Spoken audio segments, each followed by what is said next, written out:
Now I wish that you all spoke in tongues, but even more that you would prophesy. And greater is one who prophesies than one who speaks in tongues, unless he interprets, so that the church may receive edifying.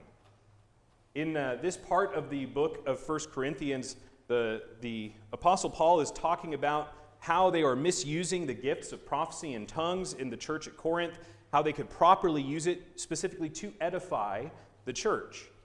And this idea of a person speaking in tongues, meaning speaking in foreign languages that they do not know, that they're doing that by a gift of the Spirit, and that there needs to be someone who has the gift of interpretation, who can translate those tongues into the language that the people spoke, so that they could understand what was being spoken. And that was the purpose of that gift, was to edify the brethren by the message, and it needed to be translated. And so this idea of translating God's word, as we've been looking at this quarter, has to do with God wanting us to understand and be edified. And so as one of the authors that wrote some books, and he authors YouTube videos on this topic, his name is Mark Ward. He talks about this idea that edification requires intelligibility, that if we don't understand the words we're reading, even if we can sound them out, read them, and we think we understand them, if we don't actually understand the meaning, well, we're not really being edified as we should. So on the top of the outline for tonight, Nehemiah chapter 8 and verse 8 says, "They read from the book, from the law of God, translating to give the sense so that they understood the reading." The time of Nehemiah was when the people had returned from the exile, and it was during that period of exile that the people had begun to stop speaking Hebrew as much and had begun speaking Aramaic more. And so they heard the word read. It would have been read from Hebrew, but they wouldn't have necessarily all understood it well. Now, those who were older, who had grown up in the land, they would have understood the Hebrew word very well. Maybe some who had been born in exile would have understood it a little bit. But the priests were there, and their job was to translate and communicate the word to the people so that they understood what was being read by the priest Ezra. So when we think about this in translating the Bible into English out of Greek and Hebrew, I came across this C.S. Lewis quote where he said, "The truth is that if we are to have translation at all, we must have periodical retranslation. There is no such thing as translating a book into another language once and for all. For a language is a changing thing. If your son is to have clothes, it is no good buying him a suit once and for all. He will grow out of it and have to be reclothed." So the reason that this matters is that after we left off last time, it was the King James became the Bible that the Church of England used. It became the dominant translation in the English language for the next 250-odd years.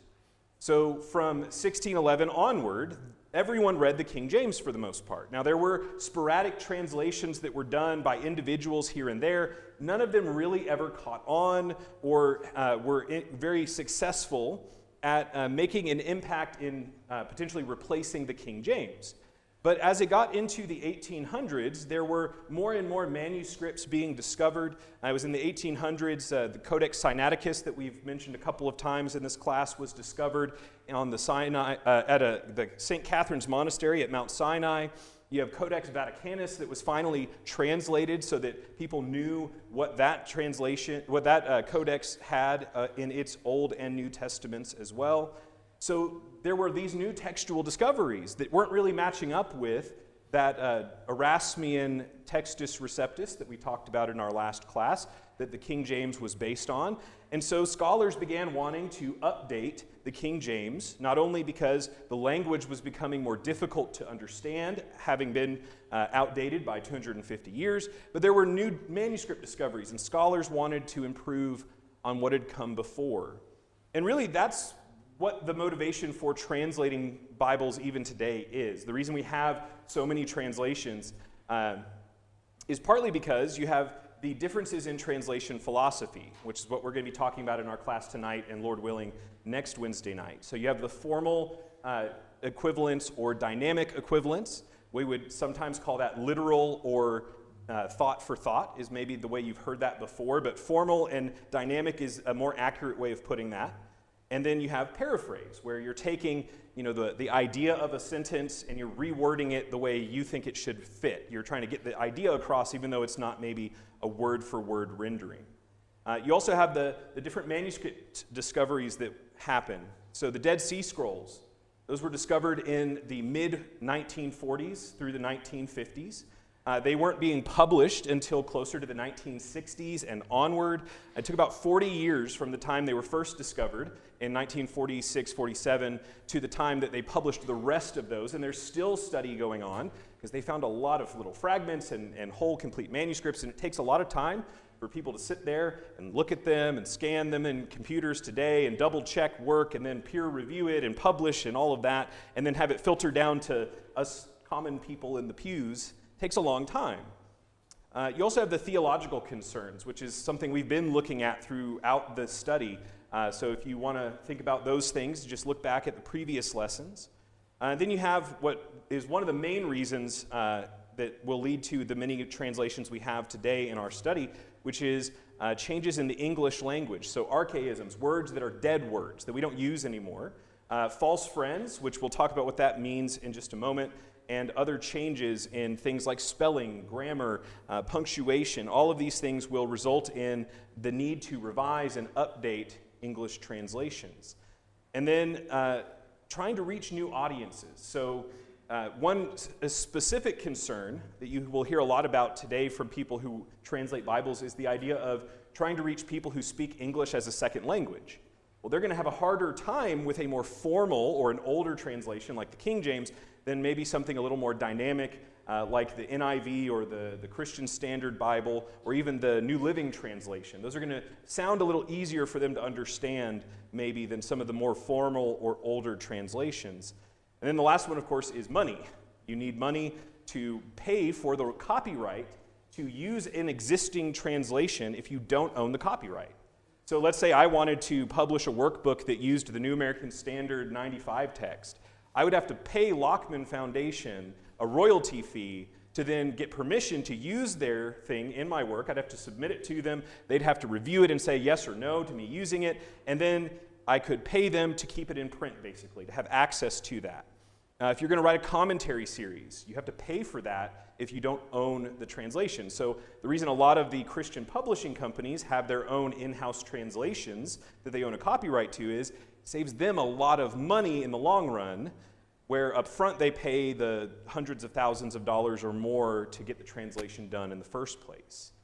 The only other option would be to use a public domain Bible, and in that case you're using Bibles that are much, much older, things like the King James, the American Standard, and then any public domain modern translations which are not as well known.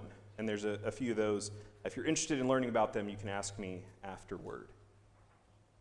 So when it got to the point in the 1800s that they had decided they needed to update the King James, part of the reason was, as I mentioned before, they had had some discoveries of different documents, but it was also that Parliament decided we need a Bible that we can understand. Now remember, the authorized versions of the Bibles in the Church of England, or the Anglican Church, they're called authorized because the King of England, or later Parliament, authorizes their use in the Church of England. So the King James Bible was the third of those authorized Bibles. Well, they wanted a fourth one, a new one in a more modern, up-to-date spelling and translation, because there were a lot of words, even in 1880, that had fallen out of the English language. So, for example, the word chambering. We don't use that anymore. It's in the King James. Anyone want to take a stab at what it might mean? Sexual immorality. Besom, or besom, not really sure how to pronounce it. Broom. We might think of it like a witch's broom, the wooden stick with the straw around it. And then bowl, I'll let you look that one up bold later if you're interested. So, of course, there are these dead words, but the false friends, and what that means is these are words that are still in common use, but their meaning has changed in ways that a modern reader is highly unlikely to recognize. So you're going to read it, and you're going to understand it in the way that we use the word today, but it's not the way the word was used then, most likely. And you're going to misunderstand the text then. So an example of this that Mark Ward did a video on YouTube, if you want to look that up to get the full information. He has a whole 150 series of videos that he's done about different words in the King James that don't mean what we think they mean. He's got a book that's going to be coming out called King James Words You Don't Know, You Don't Know. So the word study in 2 Timothy 2:15, a lot of people who read the King James today might think that that means the way we use the word study, which is to acquire knowledge, usually by reading. If you look up the word study in an English dictionary, a modern English dictionary, you're going to have a definition like that of acquiring knowledge by reading and diligent effort. Well, in 1611, that's not the main meaning of the word study. According to the Oxford English Dictionary, in that time, the word meant to strive or aim, and it's an obsolete use of that. So in our modern translations, we don't have the word study there in 2 Timothy 2:15, and that's why we need updated Bibles, and we need to do study carefully when reading older translations to make sure that we're actually reading words correctly, that we're getting the real and full meaning of those words. So the first of these editions, the Revised Version, as I said before, Parliament is the one that commissioned it for use in the Anglican Church. They began revising the King James Version, and by 1881, they came out with the New Testament, which was not based on the Textus Receptus, but on the newly published Westcott and Hort New Testament Greek Critical Text. The majority of the Bibles we're going to be talking about tonight would be what's called critical text Bibles. They are based on what are called critical Greek New Testaments that try to reestablish the oldest form of the Greek text possible, compared to the Textus Receptus, which we talked about last time, is based on 8 late manuscripts and not complete ones necessarily, like the book of Revelation. So the critical text that was used was based on, at that time, they had just discovered Sinaiticus and Vaticanus, so they wanted to update the material in the New Testament, make it as accurate as they could. Well, there was a lot of interest because this is the first time an English Bible, a major English Bible, was coming out, an authorized English Bible, in almost 300 years. So when it came out in the U.S., in New York City, the Revised Version, the first print run in New York, sold out in 11 hours, which is kind of crazy to think about a Bible translation selling out today. But not only that, the Chicago Tribune paid operators, telegraph operators, and they telegraphed from New York to Chicago the entirety of the New Testament from the Revised Version, and they published a special edition of their newspaper that had the entirety of the New Testament in it from the Revised Version, and they sold 100,000 copies of that edition in 4 days. So it's easy to say that people really wanted this new version. They wanted to see what it was about. They wanted to read it, and unfortunately, people didn't like it. It didn't read like the King James. It was a literal translation, and so it was kind of wooden and stilted in its translation, but it made a big step forward in scholarship, and so people were really excited about that, though not everybody wanted to read the Revised Version. So the Revised Version is what it was known in England as, but in America, we call it the American Standard Version, and it's a slightly different version than the Revised Version. So the team that worked on the Revised Version was both American and British. The American scholars had their textual determinations put in an appendix of the Revised Version, and then they were going to publish in America their version with all of their things in the text itself. But that took about a 20-year period from the time that the Revised Version first came over the Atlantic to the time they were ready to publish the entirety of that version. So the reason they call it the American Standard Version is that there were people who had begun publishing bootleg versions of the American version of the revised text, and so they had to call it the American Standard so you knew you were buying a legitimate version of it. One of the main features about the American version that's different from the British version of the revised text is that they use Jehovah in the Old Testament for the name of God, to put in for the name Yahweh, which we've talked about. Jehovah is a combination of the consonants of the Tetragrammaton with the vowels for the Hebrew word Adonai, and it goes back to the work of Tyndale, that he was the person who first created that as a name for God, thinking that that was the right vowels, though it wasn't really that. So the Holy Spirit is called that instead of the Holy Ghost, and the word love is used in the New Testament instead of the word charity in places. The word charity being a Latin word used for love in some older translations. So like the Revised Version, the American Standard was considered wooden, doesn't read prettily. If you've ever read an American Standard Version, you know how kind of bumpy it is grammatically, even not just due to age, but in general. And the revision work that was being done on the American Standard in the 1920s, people decided, well, it's too wooden, it's not pretty, we need a better version of it. So in 1928, they decided, well, we need to make a new version, and this was going to be what's called the Revised Standard Version. And because of the Great Depression, they didn't have funding to do it until 1936. And then because of World War II, the British scholars weren't allowed to or able to work on it. They were a little busy in the European theater around the 1940s. I don't know if you've ever heard of that. But then the New Testament of the Revised Version was published in 1946. The Old Testament was completed in 1952. And initially, it also was praised and welcomed by people because of its new advances in textual criticism. But then it started drawing some negative feedback because of a decision that they made in the Old Testament in Isaiah chapter 7. In Isaiah chapter 7, and in verse 14, this is a prophecy of Christ that Matthew quotes in the New Testament. But in the Hebrew Masoretic text, it doesn't use the same word that Matthew uses from the Septuagint, which is the word virgin in Greek. In Hebrew, it's a word that can be translated most often as young woman, though it can be translated to mean a virgin. So the Revised Standard Version reads there in Isaiah 7:14, "Therefore the Lord himself will give you a sign. Behold, a young woman shall conceive and bear a son, and shall call his name Emmanuel." So because of that change, there were many critics, especially in the fundamentalist movement of the mid-1900s, that decided that this is a liberal theological translation. So they began to attack it. One man famously on the steps of the Lincoln Monument burned a copy of it to show how little he thought of their translation work. So this scrutiny, it kind of blew up. And this was a really interesting thing to find out about a Bible translation.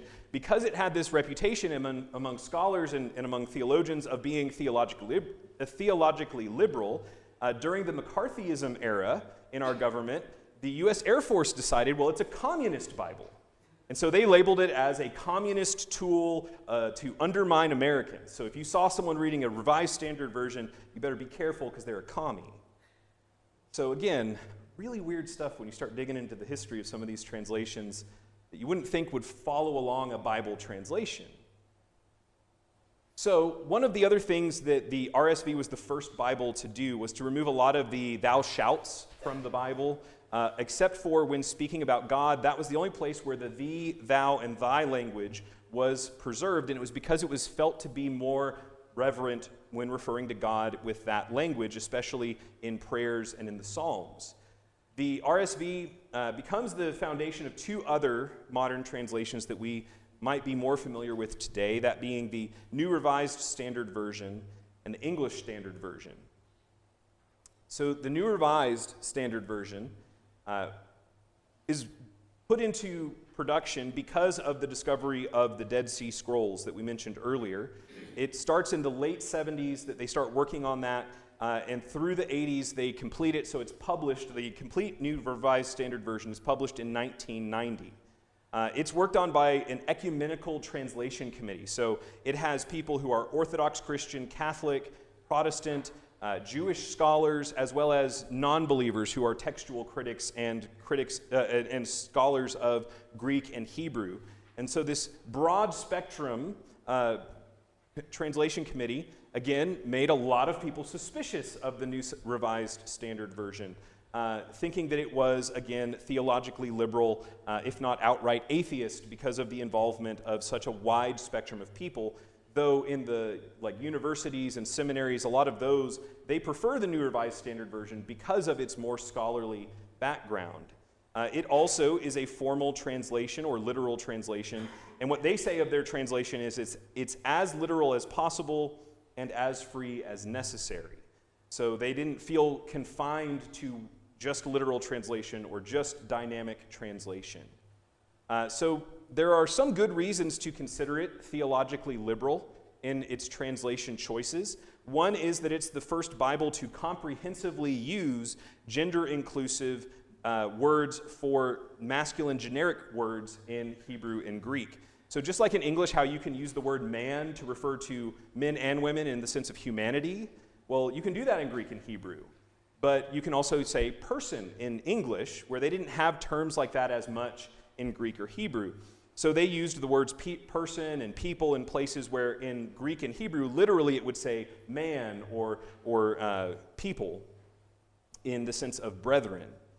They also are notorious for softening language around homosexuality in the Old and the New Testament, referring to homosexual men as male prostitutes or as men that perform illicit sexual acts instead of calling them homosexual. And so that was another thing that drew a lot of ire from critics of this version. There is a newer version that just came out 2 years ago that they call the New Revised Standard Version Updated Edition. Eventually, we have to stop saying new and revised and standard and update. We need to give a brand new name to translations because we're going to just have alphabet soup like you see up there when you start making it an acronym. So because of the more liberal leanings of the NRSV, there were a lot of Christians who wanted a more conservative update to the Revised Standard Version. So in 1997, the president of Crossway Publishers paid for the rights to the 1971 RSV so that he could do a revision that ignored the NRSV and went back to the RSV and also some from the ASV. So they began work on that, and what they describe their formal translation as is as essentially literal. So you kind of put the caveats on these things when you're translating, because you can't always be explicitly literal, or it will not make sense if you don't do a little bit of changing from one language to another. So their goal with the ESV was to be accurate in their translation, but also beautiful in it. So they wanted to try to kind of follow in the footsteps of the King James Version and have it sound very beautiful and poetic while also being accurate in the way it translates the text. So the differences between the ESV and the RSV in its first edition was about 5 to 8% difference in the text. One of those things was removing gender-inclusive nouns and pronouns that were used in the RSV that then were expanded in the NRSV. It's been updated, and it's on an update cycle about every 4 to 7 years they update the ESV. So there's the 2001 edition, there's the 2007, the 2011, the 2016, and there was a meeting last year of the board, and one of the leaders of that board is in an interview last summer said, yeah, there's going to maybe be an update in the next year or two. So if you have an ESV or are thinking of buying one, you might want to wait till maybe the 2025 or 2026 comes out. And when he says an update or a revision, the number of things they're considering is under 200 changes, and it's mostly standardizing translation choices and things like that. So the ESV has become very popular. You can't swing a stick in a bookstore without hitting an ESV in the Christian section. And the ESV, especially among evangelicals and the Reformed or Calvinistic churches, they are very popular in using the ESV there. So very similar to the RSV, ESV thing, when the RSV was being translated and came out, a lot of scholars didn't like how liberal that one was, so they decided, well, we need to make a version from the American Standard that's more conservative, and that's where the New American Standard comes from. They began work on it, and the New Testament came out in 1963, the Old Testament in 1971, so the complete Bible by 71. It is also a formal translation, a literal translation from the Greek and Hebrew. And one of the things about the New American Standard is that it strives to preserve the structure and word order as best it can from Greek and Hebrew into English, which is one reason why some people feel that the New American Standard is a little clunky sounding or wooden in some places. I don't know, I've used it long enough, I don't really notice it very often. There's a few times you'll see it, but not always. In some places, though, as the translators say, it's impossible or unacceptable in English to maintain literalness, so then they render the more literal meaning in the footnotes. And that's usually going to be, the footnote will start with LIT for literally, or literal, and then it will have the more literal direct translation in that footnote. So one of the first changes they made was they took Jehovah out of the Old Testament and they replaced it with Lord, the tetragrammaton idea of replacing Lord in place of Yahweh. And the other thing that they did around deity was with the pronouns that refer to God, Jesus, or the Holy Spirit, they capitalize those so that you understand when you're reading where it's referring to a deific person rather than a common man. Another feature is that there are italics used in the New American Standard to highlight words that are needed in English for understanding the meaning, but aren't there literally in the Greek. And so one of the things when I first started using a New American Standard in college, I grew up using New King James at first, then I started using ESV, then I had a teacher who's like, no, you have to have New American Standard. So I had 3 Bibles all of a sudden in college. And first time I was reading the New American Standard and I was looking at it, and I see these italicized words, and I had grown up reading fiction books where if a word was italicized, it meant it was emphatic, right, or in someone's head. And so I got really confused trying to read it out loud one time, and I started emphasizing those words, and one of my friends said, that's not what that means. And that's why you should always read the preface to your Bible, because it explains those things to you. And then you don't embarrass yourself doing scripture reading in a Bible class.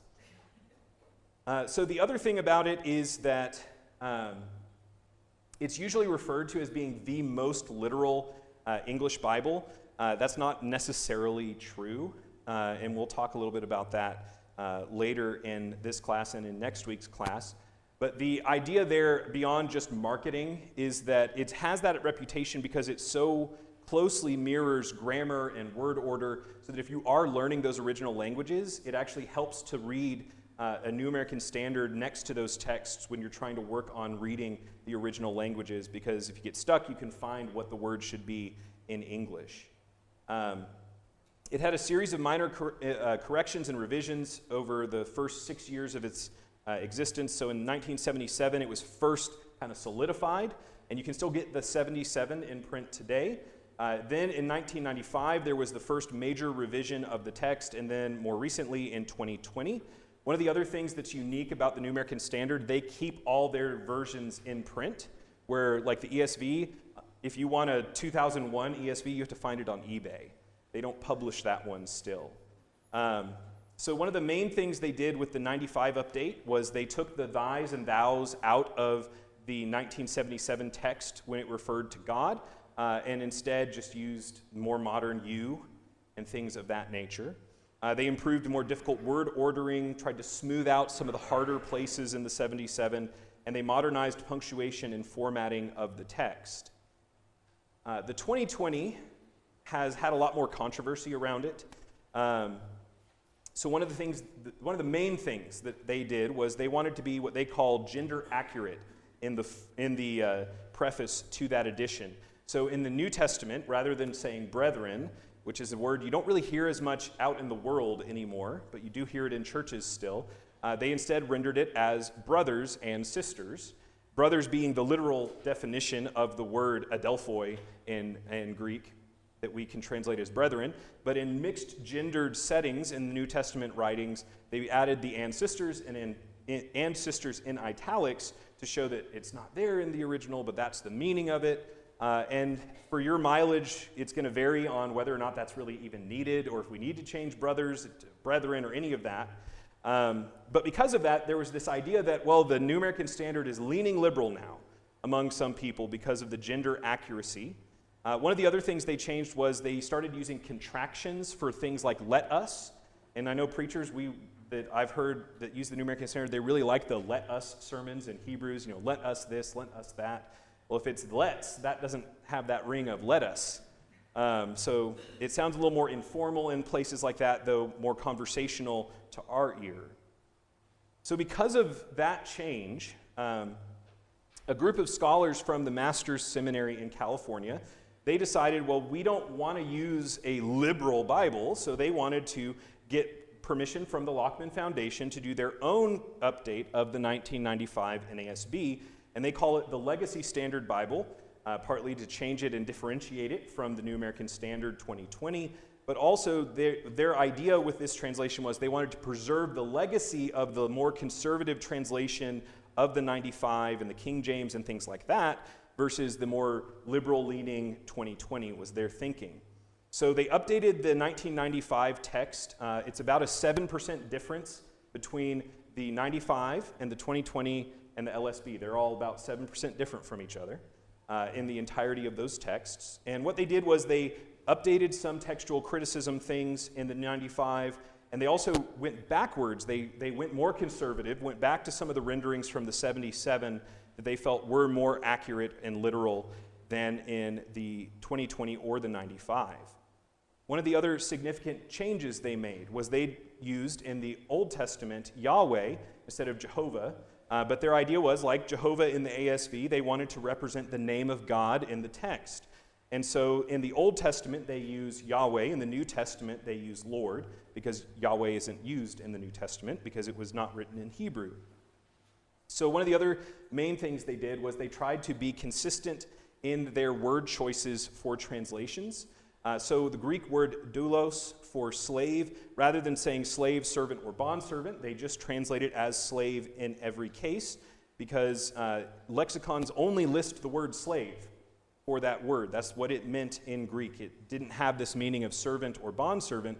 Those were choices made by English translators to try to soften some of the more modern mores around slavery in the English language. The first Bible, and I know we're kind of just rushing through, but we got like 20 Bibles in this lesson to talk about, and we're going to have to spill over into the next one. So the New International Version, it's the first Bible that's not a revision of any other Bible since the Tyndale and things of that nature in the English language. It was first published completely in 1978, and its idea was to make the gospel more understandable to the then modern audience. And it was first, the idea originated in the 1950s. It didn't get into practice until the 60s. And the idea was to go back to the Hebrew and the Greek and to create a more dynamic translation. So a more thought for thought in places where you need that, and a more literal translation in places where that is appropriate.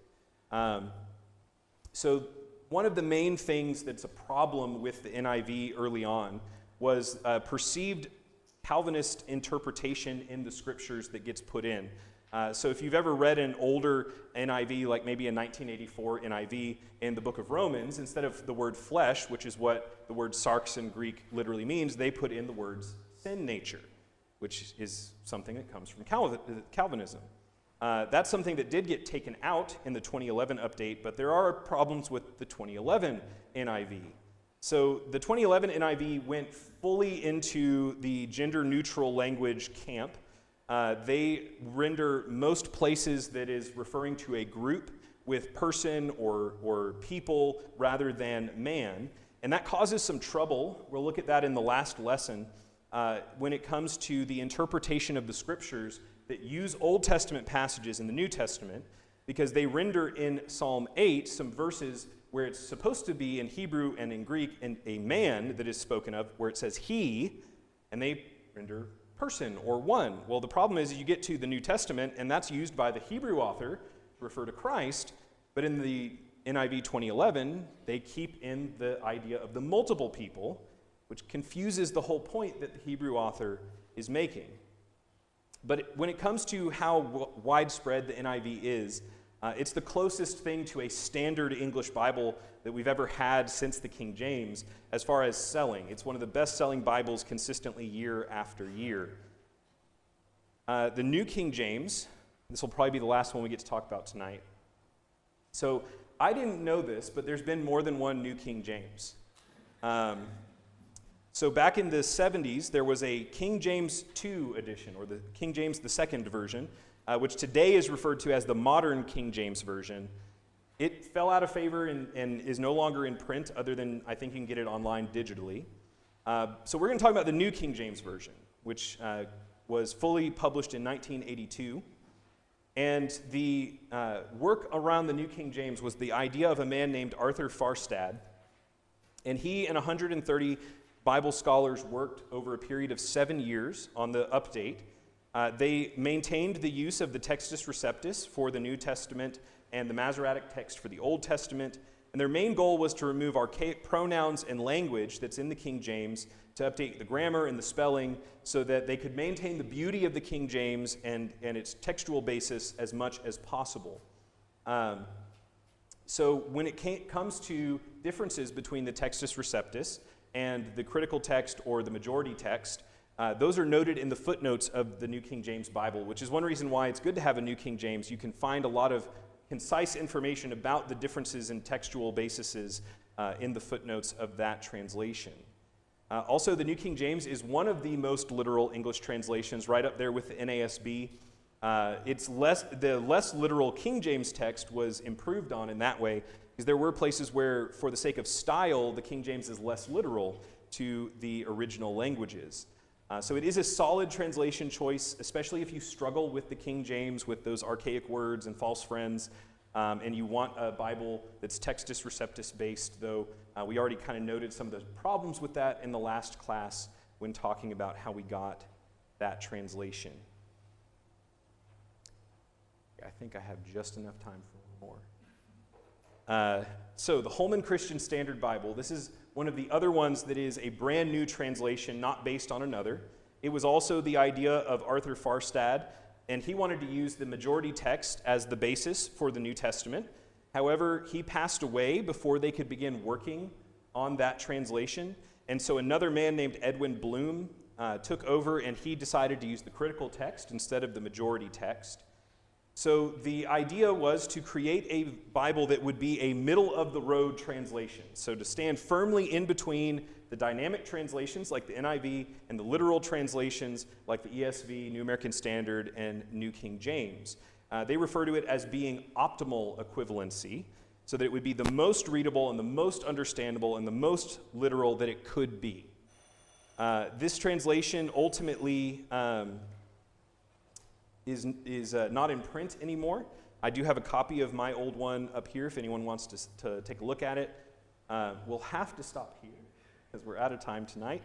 Lord willing, we will continue. We'll finish up looking at the Holman Christian and the Christian Standard Bible, and then we'll go through the rest of the translations, and then we're going to talk about, for our last class, the translation philosophies that get used and what we can do to take all of these Bibles that we have in the English language now and make sure that we're using them to the best of our ability and understanding them properly. So I appreciate everybody holding on for the fire hose that you just got fed with tonight. And Lord willing, we'll finish up next Wednesday night.